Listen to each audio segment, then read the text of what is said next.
de vous retrouver aujourd'hui pour une nouvelle vidéo. On se retrouve dans un décor différent par rapport à d'habitude, puisqu'aujourd'hui j'ai envie de vous faire une vidéo spéciale lecture. Voilà, donc on va se poser tranquillement et je vais vous parler de ma reprise lecture.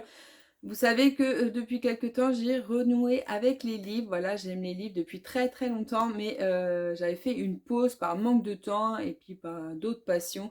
Donc du coup, j'avais mis de côté la lecture et là j'ai repris depuis le mois de juillet et je suis trop contente de remettre le nez dans la lecture, ça m'avait trop manqué. Et donc aujourd'hui je vais vous faire un petit bilan de tout ce que j'ai lu durant ces 3 mois. J'ai résumé, j'ai mis ensemble juillet, août et septembre et ensuite je vous ferai des vidéos un peu plus régulières. Donc c'est parti. Je vais commencer avec 2 livres poche que j'ai beaucoup aimés. Voilà, j'avais envie de lecture assez rapide pour commencer. Et donc du coup j'ai commencé avec Colleen Hoover. Voilà, ma fille avait entendu parler de l'autrice et du coup on m'a fait acheter les bouquins de cette autrice et j'ai beaucoup aimé. Moi j'ai commencé par Cœur et âme. Là c'est ma fille qui est en train de le lire aux éditions Hugo Poche. Donc j'ai beaucoup aimé ce livre, c'est lu vraiment en 2 soirs, je crois que je l'avais terminé. L'écriture est assez fluide, assez compréhensible et on a envie de savoir ce qui se passe. Donc on n'a pas trop envie de le lâcher et comme c'est un petit livre, du coup c'est assez facile de le garder entre les mains. Et donc là on va suivre une jeune fille qui, suite à la mort de sa mère, retourne vivre chez son père qu'elle n'a pas vu depuis très longtemps. Et du coup va faire la rencontre donc, de sa belle-mère et de sa demi-sœur. Et elles vont faire connaissance, du coup, elle va habiter chez eux tout l'été. Et donc, elle va sortir avec sa demi-sœur sur la plage, elles font des soirées. Elle va rencontrer son voisin qui n'a rien du tout en commun avec elle. Mais pourtant, il a quelque chose qui attire Beya. Et elle a envie d'en apprendre davantage sur lui. Donc, on va découvrir son histoire et leur histoire. Et c'était une très bonne lecture. Ensuite, j'ai lu également donc Confesse de chez Colleen Hoover, toujours comme j'avais beaucoup aimé le premier, enfin oui j'avais beaucoup aimé sa plume où c'est assez fluide, assez rapide, donc parfois ça fait du bien de lire des livres assez rapidement, du coup moi j'aime bien ça, même si c'est pas ma préférence. Et donc comme j'avais bien aimé Colleen Hoover, je me suis dit que j'allais lire un deuxième et j'ai lu Confesse et là j'ai beaucoup aimé parce qu'on a été dans le bain tout de suite. On suit une jeune fille qui est très jeune à l'âge de ses 16 ans qui perd son copain d'une maladie, il meurt et du coup on est tout de suite pris d'émotion pour le début du roman et ensuite on retrouve donc Auburn 4 ans plus tard qui est installée à Dallas et elle va pousser les portes d'une galerie d'art pour travailler. Elle va rencontrer un jeune homme qui la connaît déjà et vous découvrirez pourquoi il la connaît. Et cet homme, c'est un peintre. Il fait des toiles à partir de confessions. Voilà, les gens déposent des confessions à l'intérieur de sa galerie et suite à ça, il s'en inspire pour réaliser des tableaux. D'ailleurs, on a de très jolis tableaux dans le roman. Donc, ce sont des tableaux réalisés par Danny O'Connor.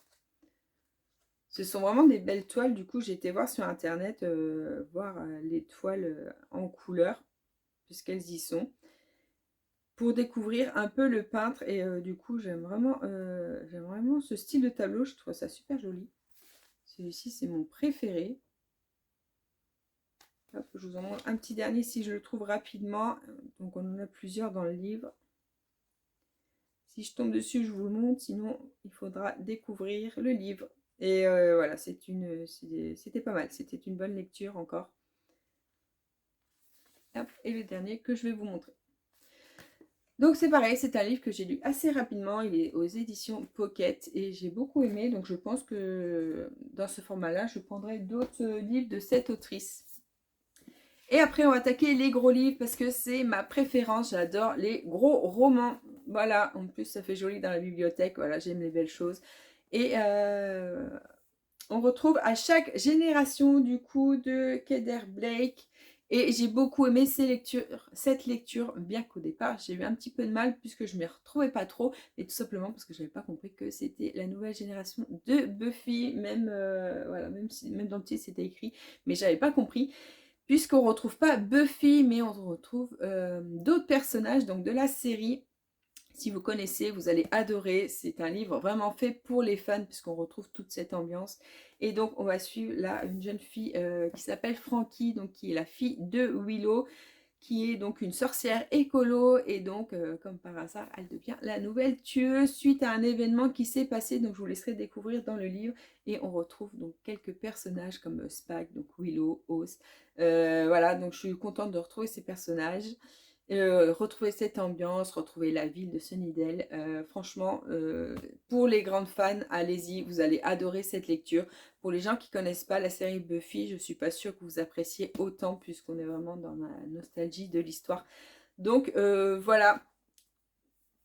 Et du coup, le deuxième tome est sorti, donc je vais le lire sans hésitation. En plus, la lecture est assez fluide, il est bien écrit. Franchement, je vous le recommande pour, comme je vous l'ai dit, pour les grandes fans.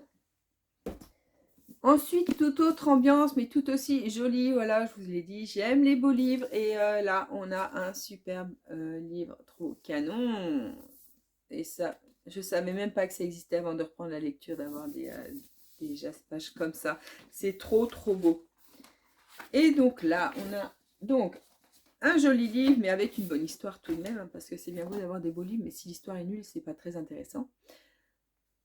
Donc si vous aimez là les réécritures de contes, on va suivre Peter Pan, une réécriture de Peter Pan.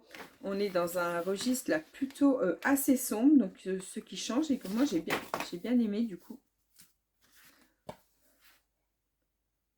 Voilà, j'ai bien aimé du coup ce côté assez sombre. Donc là on va suivre Wendy qui fête ses 18 ans. Donc pour résumer, donc Wendy a été retrouvée quand elle était plus jeune après avoir disparu pendant 6 mois avec ses frères. Elle a été retrouvée seule et on ne sait pas où sont passés ses frères.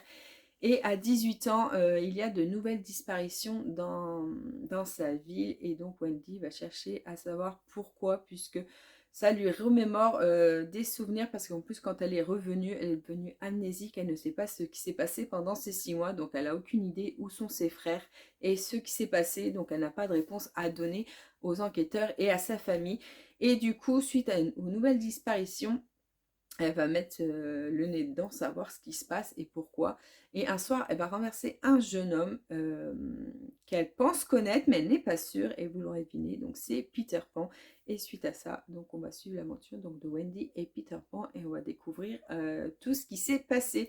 Donc j'ai beaucoup aimé, c'est pareil, il se lit très très bien, c'est bien écrit. D'ailleurs, c'est écrit par... J'ai fait tomber... par Hayden Thomas.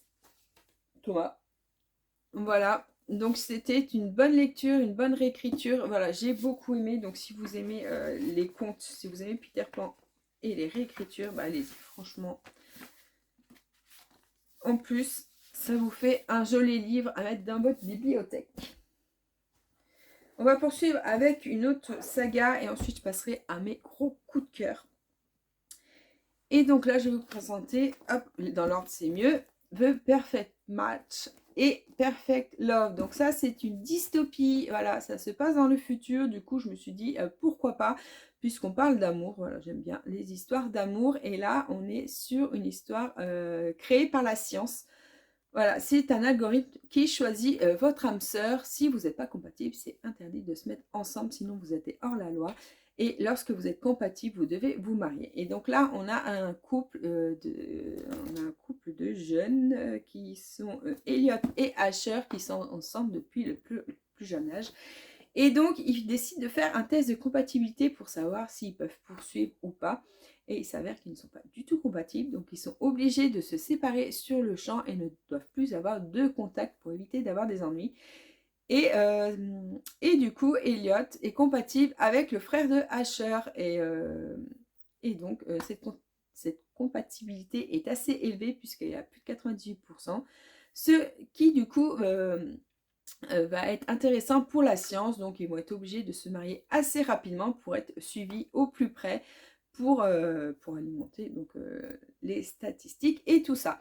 Bref, et donc voilà, suite à ça, les deux se marient et ils sont obligés de faire semblant d'être heureux aux yeux de tous, mais ils n'en pensent pas moins quand ils sont tous les deux, puisqu'ils n'avaient aucune envie de se marier ensemble, puisque Elliot aime toujours Asher et Asher aiment toujours Elliot et ils ne sont pas contents d'être séparés.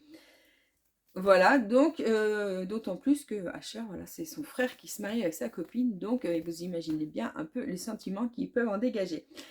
J'ai adoré le tome 1, franchement, on est bien plongé dans l'histoire, le livre est bien écrit, la plume, j'aime beaucoup la plume aussi, puisque c'est assez fluide.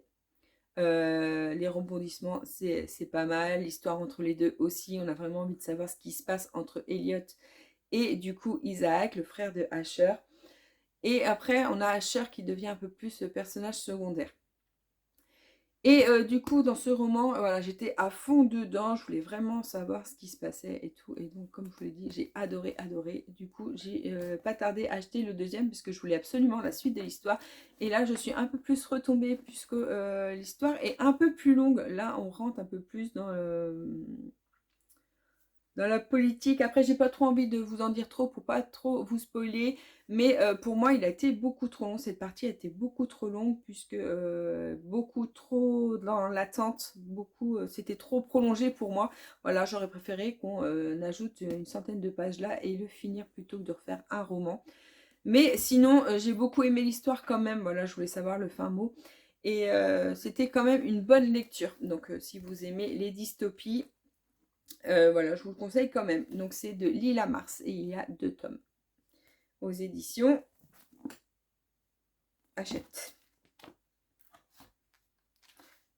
Si je ne me trompe pas. Oui, c'est ça, Hachette Roman. Voilà. Et ensuite, on passe à mon énorme coup de cœur. Alors celui-ci, c'était vraiment, mais alors vraiment mon gros coup de cœur. J'ai adoré The Prison Heller, le tome 2, The Golden Cage. Et malheureusement pour moi, le troisième n'est toujours pas sorti en français. Je suis trop dégoûtée de ne pas savoir lire l'anglais puisque j'aurais trop aimé avoir la suite. Mais du coup, bah, j'attends patiemment que le tome 3 sorte. Mais j'ai trop hâte de le lire. Donc ouais, ça a été un énorme coup de cœur. Je vais juste vous parler du 1 pour éviter de spoiler le deuxième. Et donc là, on a l'histoire se passe en prison, uniquement en prison. Et ça me faisait pas du tout peur, moi, puisque je sais pas si vous connaissez le Prison Break. C'est une série où ça se passe uniquement dans la prison. Et j'avais adoré cette série. Donc là, le fait de retourner dans une prison, j'étais plutôt contente, puisque, comme je vous dis, j'avais adoré la série. Donc là, je me suis dit, on va retrouver cette ambiance de prison. Et c'est le cas. Du coup, on va suivre Kara, donc qui est une jeune fille qui est dans cette prison depuis l'âge de 16-7 ans, puisqu'elle est rentrée avec son papa, qui malheureusement est mort. Du coup, elle a pris sa place à l'infirmerie et elle est guérisseuse de la prison. Donc c'est une prison assez violente, puisque personne ne survit non plus aux travaux qui sont demandés. Donc, elle fait son maximum pour rester en vie et ce qui la maintient, ce sont les mots que sa famille lui envoie qui vont venir la chercher. Donc, c'est un espoir auquel elle se raccroche. Et donc, on a des personnages qui vont arriver dans l'histoire et on va suivre du coup l'aventure de Kara. Elle va avoir des épreuves et elle va tout faire pour maintenir en vie la princesse rebelle, la reine rebelle qui atterrit en prison et je vous laisse découvrir pourquoi et le cheminement de l'histoire. Et franchement, j'ai beaucoup aimé. En plus, il y a un peu de magie à l'intérieur, donc c'est tip top. J'ai beaucoup aimé l'ambiance, les personnages sont hyper attachants. Franchement, c'est une très très très bonne lecture, je vous le conseille fortement. Et le tome 2 est tout aussi passionnant, j'ai beaucoup aimé. Là, c'est une autre ambiance, je vous dis pas où se trouve Kara, mais j'ai adoré également cette nouvelle ambiance, même si du coup, Kara perd de sa détermination, je trouve. Elle est un peu plus naïve dans celui-ci, mais ça n'enlève rien au personnage. Voilà, c'est une très bonne lecture et j'attends avec impatience le tome 3. Autre coup de cœur, non pas c'est Captive. Voilà, Captive, j'ai lu le tome 1 et 2. Il existe aussi le 1.5 que je n'ai pas pris puisque moi ça m'intéressait pas. Je voulais juste l'histoire des personnages principaux. Du coup, j'ai adoré cette lecture. C'est une première dark romance pour moi. Et malgré les avis négatifs que j'ai pu voir, il ne faut pas oublier que c'est une fiction, que ça n'existe pas. C'est juste de la lecture, donc il ne faut pas prêter non plus attention à la violence qui s'y passe, même si ce n'est pas acceptable parfois. Donc moi j'ai adoré cette lecture. On retrouve donc